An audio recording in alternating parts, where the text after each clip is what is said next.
Good afternoon, everyone. Welcome. Thank you for being here. And thank you to the council and to the candidates for participating in this work session as we interview two candidates for the Ward 3 City Council seat. This afternoon, we're interviewing Michael Mortensen and Nate Kunde. The candidates were given 5 questions ahead of time to allow them to prepare. Additionally, there will be 2 follow-up questions they have not seen before. Each candidate will answer the same question, alternating who responds first, so there will be no unfair advantage. The answer period will be 2 minutes per question. Andrew will serve as the timekeeper. He will wave a yellow flag, 30 seconds remaining. The timer will buzz when the time is up with the red flag. We also wave the red flag at that time. Please respect the timer. We will begin with each candidate providing a 3-minute introduction, and the work session will conclude with each of you providing a 2-minute closing statement. At that point, we would look to the council for a motion or motions, recommending to the council one of the candidate or perhaps both of the candidates. When it is your turn to answer a question, please speak from the podium.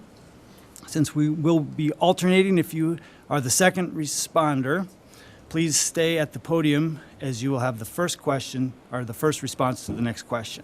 You may ask to have a question repeated. You may have a question repeated, sorry. Do either of you have any questions at this time?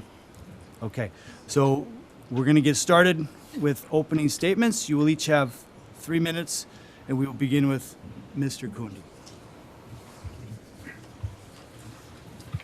All right, good afternoon, Council. I'm Nate Kunde, and I appreciate the opportunity to be considered to fill the vacancy in the 3rd Ward on the Council. My family and I moved here to Fergus Falls in early 2018, and throughout our 6 years here, we've had opportunities to pursue opportunities elsewhere, but we've chosen to stay here in Fergus Falls because to us, it just feels like home. It just feels like we belong here. I applied for this vacancy because through my values and my faith, I was taught to give back your time, your treasure, and your talents when opportunities come. I felt this opportunity was the right way for me to apply my talents and backgrounds and give back to the community that we have chosen to make our home, as it continues to provide such a meaningful and quality of life for my family.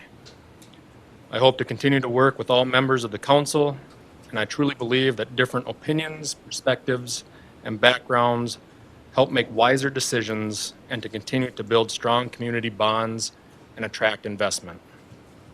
My background and experience in the utility industry is a key strength that I can bring to the table as we work to improve and replace our infrastructure and roadways and plan ahead to keep them in healthy conditions.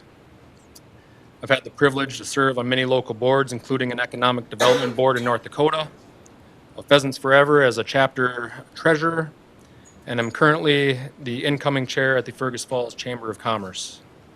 Along with my board service, I volunteer substitute teaching faith formation at our parish. I coach youth softball, and I'm active in supporting youth hockey and Cub Scouts. And I ask and appreciate your consideration this evening and look forward to the conversation. Thank you. Thank you. Thanks, Mr. Mortensen. Thank you, Mayor. Mike Mortensen, 3rd Ward, 911 North Vine. I appreciate the ability to be here. I've been a resident of that ward for 31 years. My wife and I just about moved away this last fall to Swan Lake, but we decided to stay there, which was our home. We couldn't leave. So I want to thank you, Mayor, for allowing us to be here today. I know that you're going to be moving on to a commissioner spot possibly, and I want to thank you for your service that you've given us to our city at this point. I want to thank the council for being here today and allowing me to speak in front of you. Many of you know me from coming in front of the council for different business deals, but I'm hoping I can show you a different side to me and other ways that I'm valuable to the community. Mr. Kunde, I want to thank you very much for being here today. If we weren't here and we hadn't signed up, the council wouldn't have anybody to be talking to. So, and I think if you do get this appointment today, I think you'll be a great council member for our ward. So I appreciate you very much. To the crowd that's here behind me, absolutely amazing. I appreciate every single one of you that have come out to support me or come out and support Nate here. It's absolutely humbling And to all the veterans in the crowd, I thank you even more. You're near and dear to my heart. So I appreciate all of you.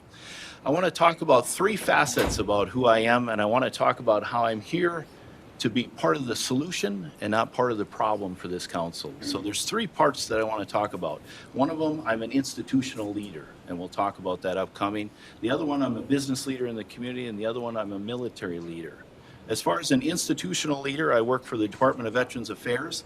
I am one of the lead chiropractors at the VA, where I take charge of most of the policy making for that type of department.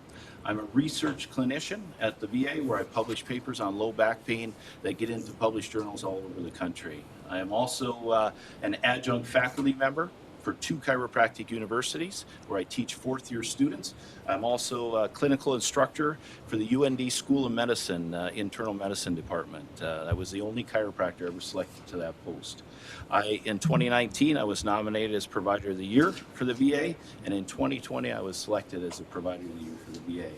I'm on the Northwestern Health Sciences University Board of Advisors, where we have a $35 million budget that we try to keep that institution going for almost over 100 years at this time. I'm a past member of the Tri-County Hospital Board of Advisors, and where we kept the healthcare of that facility functioning.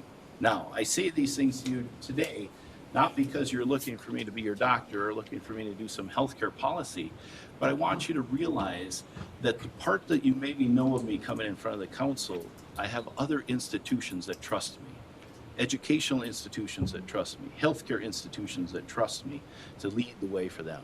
On top of that, I own a billboard company here in Fergus Falls, and I've done that for 15 years, where I work with every business in the community to try to promote them for growth. Thank you. Pick the most obnoxious sound I could find.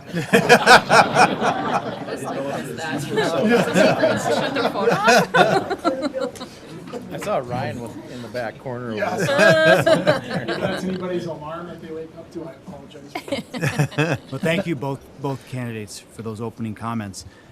We'll now move to the prepared questions. Each council member will read one of the questions, starting with Councilmember Krameyer on this end and moving to the next council member. Tom Rufer will ask the final question, followed by closing statements. Question number 1 will be read by Councilmember Krameyer, as I mentioned, and Mr. Mortensen will be the first to respond. What are your top 3 priorities for the city, and why do you believe these issues should be prioritized? Well, I appreciate that question, Al. I tell you what, there could be 100 topics I think we could go over. But when I look at the city, I probably look at it different than other individuals. I look at the city as a businessman. Many things in regard to the city need to be looked at through business. So my 3 top priorities are going to be about the economic drivers of this community. Priority number 1, we need to get industry and retail into this community that's larger than just 10 or 20 businesses. We need to have about 100 people in the workforce, or 200 into some of those platforms. So industry is number 1. On top of that, the second topic that I talk about is jobs. With that industry, we have to be able to produce the jobs. And I'm not talking about jobs that are just low-level jobs. I'm talking about jobs that have some substance to them, have profitability to them. Because the third part is very important to our tax base. We need to have them build a home. We need them to be in our city as residents. And so the 3 priorities are industry, jobs that go with that industry, and then to get those individuals to build homes and do that in our community. When I look at this, I look at that as the driver of our community because I'm looking at it from profitability. If you do not have the tax base and you do not have the revenue to go forward, we're not going to be able to do the roads. We're not going to be able to do the parks. We're not going to be able to do the things that we need to do that are the amenities for this community. So I'll never be able to change my mind on we have to generate revenue for our community on top of that. I kind of use an analogy to it. You can take the Titanic, which was a beautiful ship. You can put her out to sea. You can have a beautiful dinner, people dancing in the ballroom. But if you don't have the engines, pistons running, the mechanism to make that thing go like our community needs, that Titanic will just sit there. Thank you.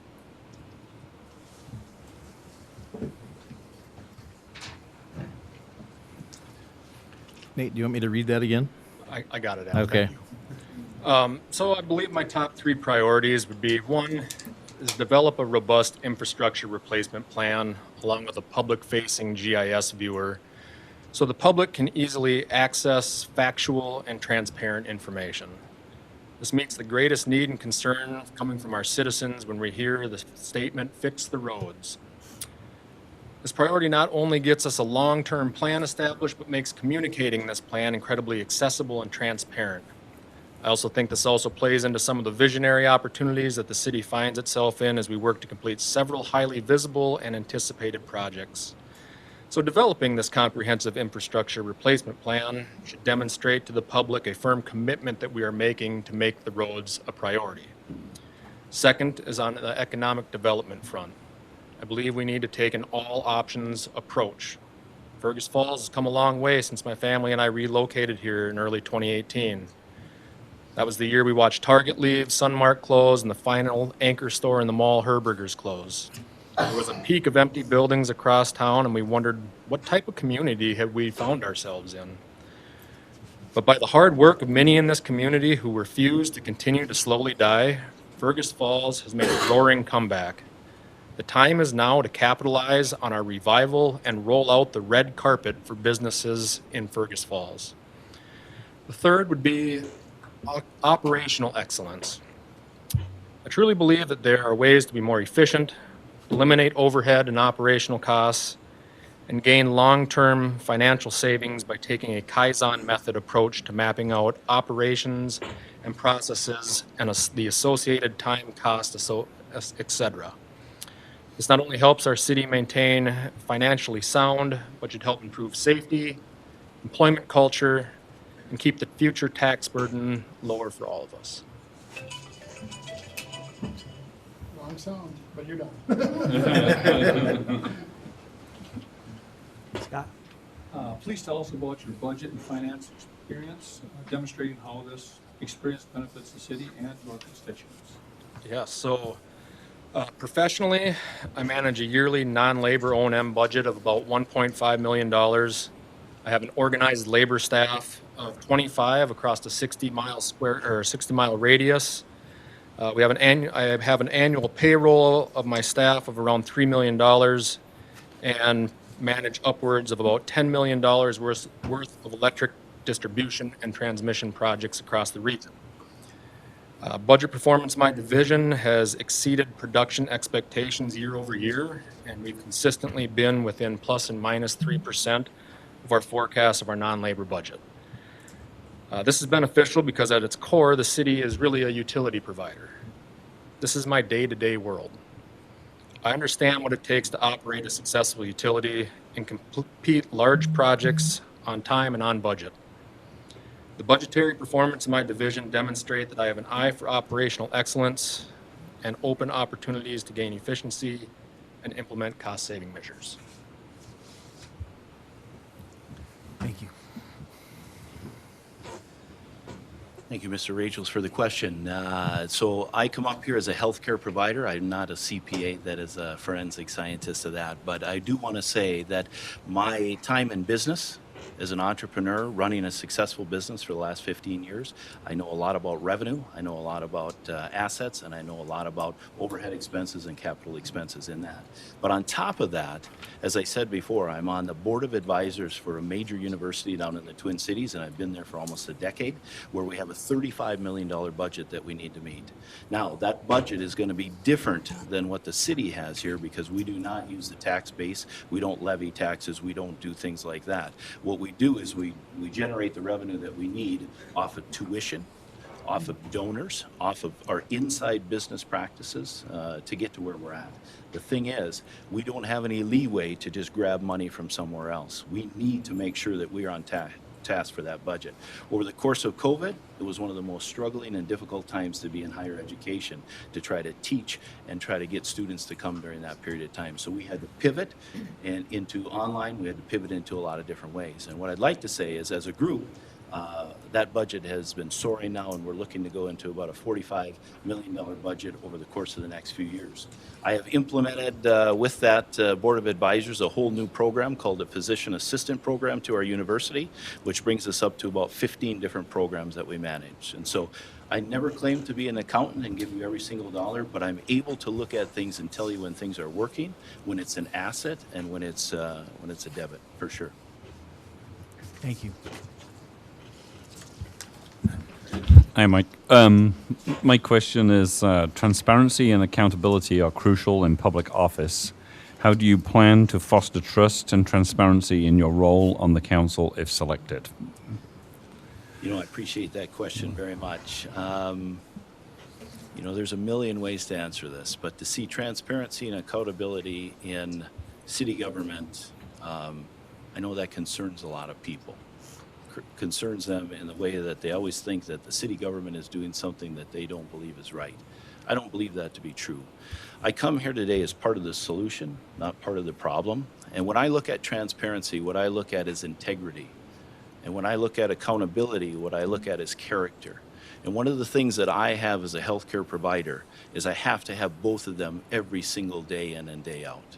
If I sit down with a patient and I don't have transparency or integrity about what is wrong with them, if I don't dig deep enough into their history or their examination to determine what is wrong with them, then it's downhill from there. I shouldn't be their doctor. So that is paramount to who I am. When you talk about accountability, if I don't do what's best for that patient to order the right scan, right MRI, right CT scan, tell you what, that's a malpractice on me. And I tell you, I will carry that same type of transparency and accountability to the third ward when I talk with people. They will know exactly what I'm thinking, when I'm thinking it, and how I'm thinking it on that end. This kind of goes back to my time in the Marine Corps. I didn't get a chance to talk earlier about my time in the Marine Corps as a non-commissioned officer, but one of the first things you learn as a Marine is that you have integrity in who you are. And the second thing you learn is that you have character. You don't go into a battle and all of a sudden you come out with your fire team, people wounded, and you say, hey, it wasn't my fault. You come out and say, I did everything I could for those people to make sure they came back alive. And that's what I'll carry to the third ward. Thank you. All right, so first off, I know trust is earned. It doesn't just come with a title. One of the most impactful ways to plan to earn the community's trust is to listen. And that's listen to understand, not listen to simply respond. I'm self-aware enough to know that my perspective and my experiences are different than my neighbors down the block. So just because it might not be right, my right, doesn't mean that it's their wrong. Also, as mentioned, referencing my GIS platform, which provides the ultimate ease and transparency for the public to access information. Imagine being able to go to a database and get factual information on a project, a roadway, a city asset without having to dig through meeting minutes. Knowing that there's a plan for that asset in the future, I think provides a lot of clarity to our community. I also intend on making my intents and messages clear. One of the things I've experienced with participating in other boards is to make sure your message is received by others in a clear manner of what your intent is. I've worked to try to make my message very clear to others and also be available to offer any clarifying statements when questions arise. You'll know why I support an initiative or why I don't.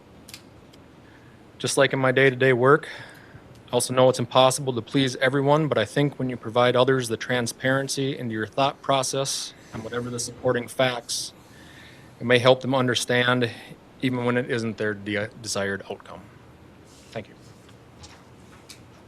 Thank you. Councilman Fish? I think you stay back up, yes. Recently, we have seen changes in the city's economic development structure. What is your vision for economic growth in Fergus Falls? Well, thank you, Councilman Fish. As mentioned, I think we need to embrace the all options approach to economic growth. And I'll say it again, business needs to be met with the red carpet and not red tape. I want those watching from outside and inside our community to know that we are open for business and we want to work with you. We've seen great progress since 2018, and now is the time to double down and capitalize on the spirit and energy of growth and revitalization. We have many employers that are ripe for expansion and growth, but face many hurdles and uncertainties. The biggest one we can impact locally is workforce housing. There isn't an overnight fix to this, but I would help guide the city to partner with other organizations within the community to assemble a private group of investors that can help develop housing projects to address many of our workforce shortage needs. We also need to reestablish ourselves as a regional hub for commerce and professional services through marketing and working with our community partners.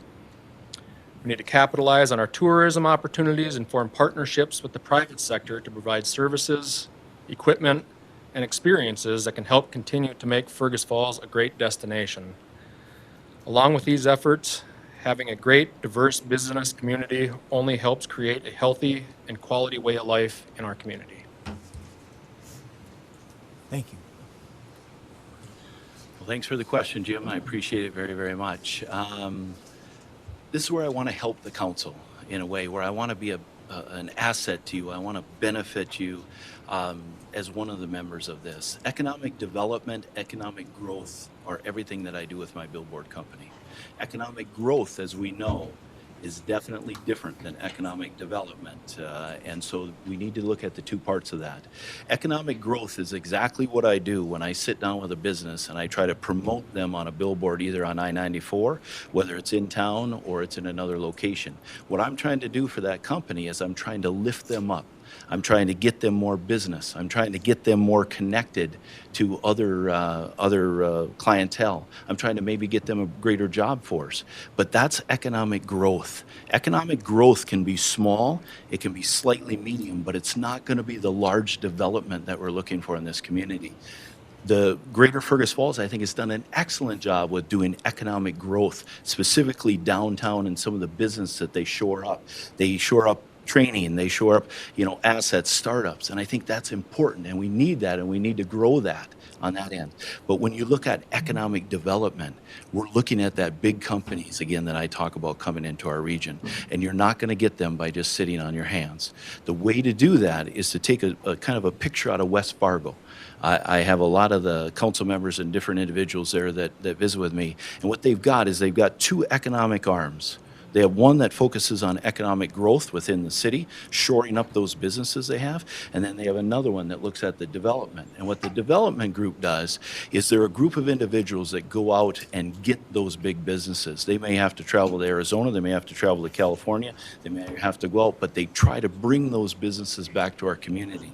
And I think that in turn brings back that tax base we need, brings back that job growth, and brings back that housing growth that we need to rise this like a business so we can do the amenities that we need to do. Thank you. How would you balance the needs and interests of various constituents when making decisions? Or I appreciate that. And when I was reading the questions for these, it's really a dichotomy. You've got needs that people absolutely have to achieve, and then you've got interests, or you could say maybe wishes, or you could say things they want. That's the way I read that question. Needs are solid. I mean, we know what we need in this community, and it needs to be expressed to those citizens of the Third Ward. You need safety. You need fire. You need police. You need the utilities. You need water. You need streets. You need all of those things are a need, and they're non-negotiable. They're not negotiable. It's similar to when I have a patient that's in my office. That patient has a need to know what is wrong with them. If they need blood work right now or they need a scan, I'm going to give it to them because it's a basic health need that they have. Now, when we talk more about interests, that's where it pivots and it changes. I have many patients that sit with me every day and they say, "Doc, I need to have an MRI on my back." No, they don't. And so I have to have that tough conversation with them to say, "Hey, I don't believe you need that at this time. I believe the treatment plan that we're doing is that way." Okay, then I need an injection. I need to have this done to it. I need to have that done to it. And the answer is a lot of times no. It may be an interest for them, but it's not what's best for them. And I'll have to carry that through to the Third Ward as well. There's certain things that will be interests and things that they want that you have to have the leadership to be able to tell them that, hey, we need to take care of our basic needs, and then we can do some of those things on top of that. And that takes leadership. And what leadership is influence people to try to make the right decisions and tell them why you're making that decision. And I do that every day as a healthcare provider, one after another, and I'll carry that into the third ward as councilman. Thank you. All right, thank you for the question. So I balance this by really looking out for the best interests of the community as a whole, and let that be my guiding principle. I have strong values of integrity, respect, and personal freedom that I apply to my decision making. I really don't believe government should be the solution to every problem or issue. But government should provide clear and consistent pathways for the private sector and citizens to be able to succeed and have the freedom to make their own choices and investments. With my experience serving on several boards and organizations, I know that not all members agree on a path forward when the board takes action. It takes all of its I know that not all members, I'm sorry, I lost my train of thought here. I know that not all members will agree on a path forward when the board takes action. It takes all of its members to actively support the organization or the board's decision, as that is truly the only way forward. It serves the organization or the community no good to attempt to undo what the majority of the board feels is right. There will be times when I disagree with those actions of the council if I am appointed. But once this decision is made, I will support how we move forward in order to better serve the community as a whole. Thank you. Thank you. Now, for the final two questions, we'll call on Councilmember Kwame and Roofer. They've not previously been shared with the candidates. So, Councilmember Kwame? We'll be starting with Nate, but Mike, in between, I'll repeat the question again for you since this is new. So if that's helpful, you'll hear it at least once here. Nate, thanks for being here. Yes, thank you, Scott. What do you believe is the most important characteristic the public is looking for in a city council member? And how do you personally fit that characteristic? So I think everything boils down to you have to have integrity. Integrity is honesty, respect, and it's doing the right thing even when nobody's watching. I think that's what a lot of you pride yourselves on as well. And I think our council has a long history of acting with integrity, and our city has a long history of acting with integrity. My personal values of that are no different. I'm fortunate enough to work for an organization that also has integrity as one of its core values. I breathe that and live that every day. So whether that's doing the right thing for a customer, a citizen, even though you know maybe it's not ultimately your responsibility, but it's the right thing to do, that's what it's all about. That's what integrity is. And I think that at its core is what our city needs and our citizens deserve. Thank you. Thank you. Thank you. Mike, again, the question is, what do you believe is the most important characteristic the public is looking for in a city council member, and how do you personally fit that characteristic? Well, I'd like to go to character integrity, but Nate just already went down that, so I think I better leave that one alone. I had that one earlier on my docket, but let's talk about leadership then. Let's talk about what leadership is. Leadership is influence. And it's easy to influence people that are just like you. It's easy to get them on board. It's easy to get them on the game plan. It's easy to have them go into battle with you because they're just like you. But then it gets a little tougher with influence when you got leadership on people that aren't quite sure. They're kind of in the middle. They want to know, hey, what is this good for me? What does this do for me? And this and that. And that's where leadership starts. The last part of leadership is when you have someone that's dead opposite of you, that you're able to go to them and you're able to show them that, hey, I'm a leader. I'm doing this for the right reasons, and this is why we need to do it. If you can pull that last group along with you to do what needs to be done for the good of this community or the good of the battle or the good of the Marine Corps, then you're the leader that group deserves. When you're going to go into battle as a Marine, not everybody wants to go in that building together. Not everybody wants to storm that area together. You have to be able to influence the men and women with you to do the right thing, to do what needs to be done for the mission. And so as much as I'd like to talk about integrity and character, I'm leaving it to Nate on this one, but I'm going to talk about influence as a leader is paramount to be able to do a great job for this city and a great job in life. All right, gentlemen, thanks again, both of you, for being here. Describe a time when you had to compromise in order to reach a decision on an issue. What did you have to concede in order to reach a resolution? I tell you what, compromise is every day for me, every single day. One of the things that I didn't talk about is I belong to a interdisciplinary pain team at the VA, where you take 10 different doctors, whether it's orthopedic surgeon, a neurosurgeon, a neurologist, psychiatrist, psychologist, and you take me as a chiropractor in that group. And I'll tell you what, if you think there's 10 egos or in this room, you go to a room with 10 different specialists at that hospital, and you're going to have egos. And so what I have to do is I have to be able to compromise. I have to be able to get my point across. I have to be able to listen to their point, because their point might turn something onto me that changes that patient's life. My point, if I don't get it across to them, might not change that patient's life. And then what we do is we sit there for 2 hours examining one patient, one veteran, one nation's hero, and then we need to come up with a diagnosis and a plan forward. You don't walk in there and not compromise. You cannot be the lone gun. And I assure this council that if I get on this council, I cannot be the lone gun here doing that as well. I'm here for the solution and not the problem, but that's how I handle compromise, and that's how I'd handle it in the ward the same way.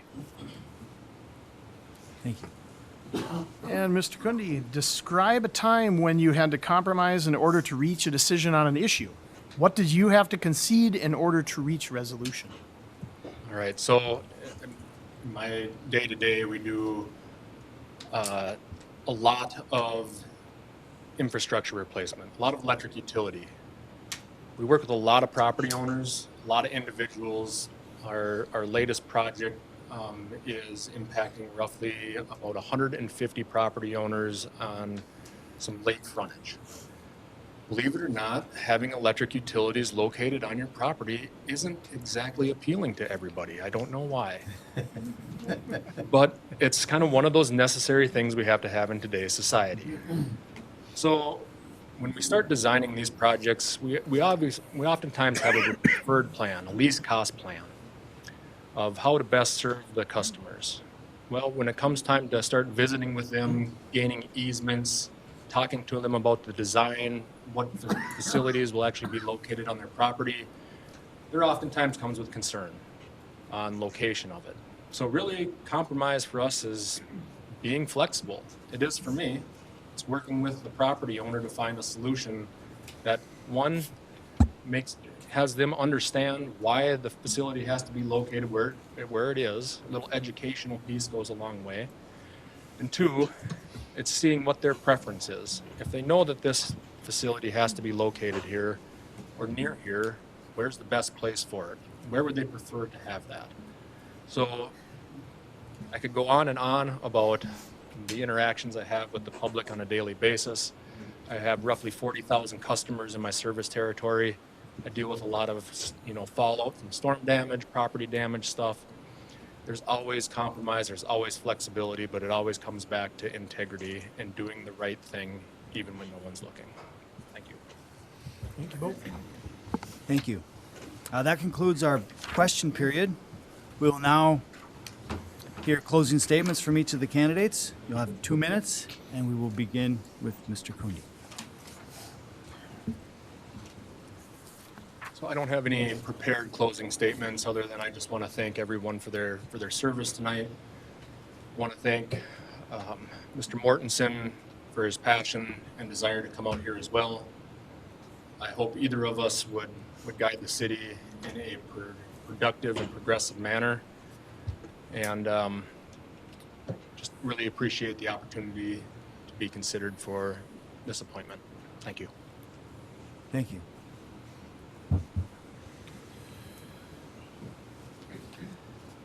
Mr. Mayor, I want to thank you again for having the opportunity to be here. It's been enjoyable. It's been fun. You get nervous, but it's the thing we got to do. I want to thank the council again for your time and the questions that are here today. Again, I want to reiterate to you that I want to be part of the solution and not part of the problem that's part of this council.